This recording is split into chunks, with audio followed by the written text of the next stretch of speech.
Calling this public meeting of the Township of Frontenac Islands to order at 10 o'clock. We will begin this meeting by acknowledging that we're meeting on the land that has been under the stewardship of the Anishinaabe, Haudenosaunee, and Huron-Wendat for time immemorial. As settlers, we are grateful for the opportunity to meet, live, and play on this land, and we thank all generations of Indigenous people, from the past to the present, who currently continue to extend the sharing of this land with us. We recognize and deeply appreciate their ongoing connection to this place. We also recognize the contribution of the Métis, Inuit, and other Indigenous peoples who now make this region their home, and who have both shaped and strengthened this community and our province and country as a whole. As settlers, this recognition of the contribution and ongoing importance of Indigenous peoples to the area must also be clearly and overtly connected to our collective commitment to make the promise and the challenge of truth and reconciliation real in our communities, and to bring justice for murdered and Indigenous women and girls across the country. Is there any declaration of pecuniary interest in the general nature thereof? For the public meeting? Yeah, for DG Burn. For the Rock and Roll Party, is that? No, this is the public. Oh, sorry. Seeing none.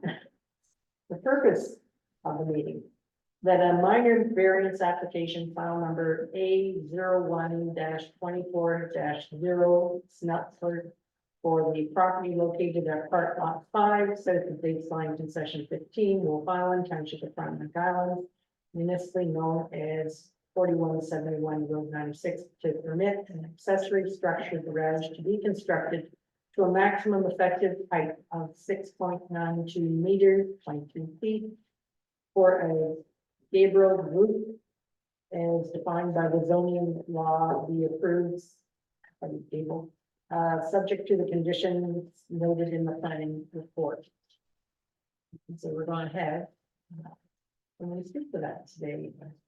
Sonia is not here, so we're going to have Mike.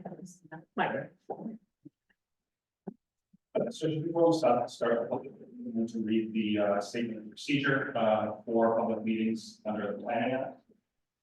This morning, council will be conducting one public meeting under the authority of the Planning Act. The application subject to the public meeting is a minor variance to permit the construction of a garage that exceeds the height that is permitted by the township zoning bylaw. The following statement applies to the public meeting.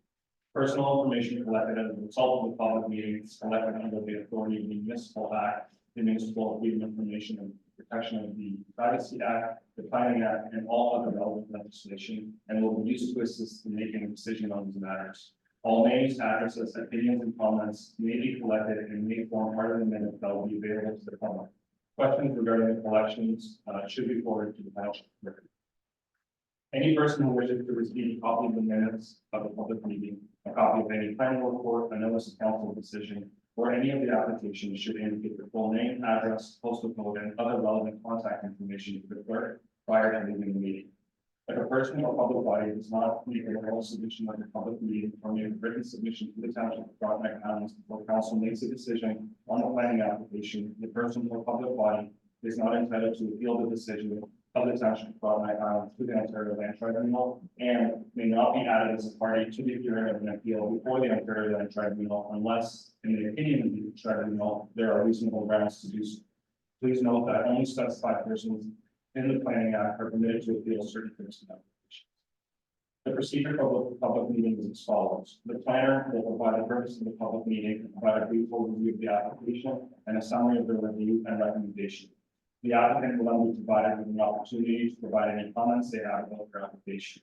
Members of the council will then have the opportunity to ask questions of the applicant and the planner. The chair, being mayor, will then inquire if there are any members of the public who wish to make oral or written submissions on a proposed application. If so, you should announce your names and email address before providing your comments. Please be aware that anyone wishing to address this application should direct their comments and questions to the chair. Thank you. Alrighty. So for application A01-24-W, Smeltzer, the owner and applicant is Ryan Smeltzer. Property in question is located at 4171 Road 96. The applicant proposing to construct 140 square meter or 1,500 square foot accessory structure garage to a maximum effective height of 6.92 meters, feet for a gambrel roof as defined by the zoning bylaw. I measured from the ground to the midpoint of the roof.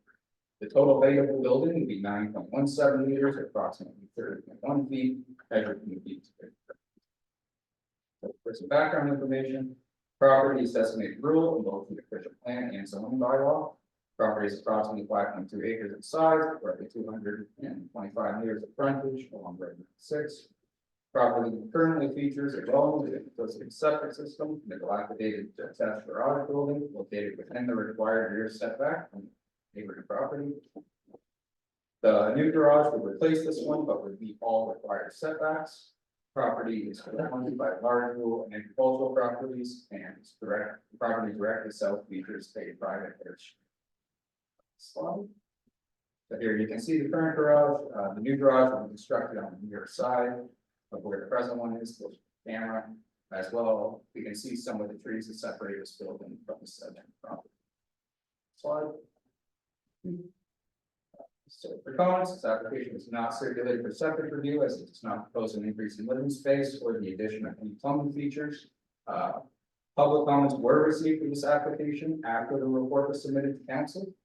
Betty and Dennis Doyle, who own the property directly south of Mr. Smeltzer, which features the aforementioned airstrip, wanted to confirm that they do not have any objection to the proposed minor variance. With all that in mind, it is the opinion of planning staff, this application meets the four tests of minor variance, as outlined in the planning report. And as such, subject to any comments that may be received at this public meeting, it is recommended that application number A01-24-W be approved, subject to the conditions outlined in appendix A of the planning report. And I will add that Mr. Smeltzer is here today and happy to answer any questions from us. Okay, Councillor Bonke. Great presentation, Mike, no questions. You're welcome. No questions. Councillor Saunders. No questions, no questions. Okay. One question on page 4, that in the top paragraph, and talks about the maximum height increase of 23 feet. But it also speaks on page 3 of the total height being 30.1 feet. And that's, so just for clarification, it is 30.1 feet in the end of the top of the gable roof will be. The variance looks a little bit different from the top of the variance now. Yeah, so the total height of the building will be 30.1 feet. The zoning bylaw defines height of a building with this roof as the midpoint of the roof. So the thing that's actually being permitted is the height of the midpoint of the ground, which is the. Okay, great. Thank you very much. Are there any questions from the public at this point in time? If so, let's step forward, state your name and address. Seeing none. Any further questions by council? Okay, motion on the floor now, then. Motion on the floor. Moved by Councillor Holt and seconded by Councillor Dubois that minor variance application file number A-01-24-W. Smeltzer for the property located at Park Lot 5, south of baseline concession 15, Wolf Island, Township of Frontenac Islands, municipally known as 4171 Road 96, to permit an accessory structure garage to be constructed to a maximum effective height of 6.92 meters or 23 feet for gambrel roof as defined by the zoning bylaw be approved, subject to the conditions noted in the planning report. Okay. All those in favor? Carried. Thank you very much. Now, I have a motion to adjourn this meeting. Moved by Councillor Bonke, seconded by Councillor Ackley, that the public meeting adjourn at 10:10 a.m. All those in favor? We're done. And for those members that are, if there's anyone online I haven't seen, the regular council will begin at 10:30, so.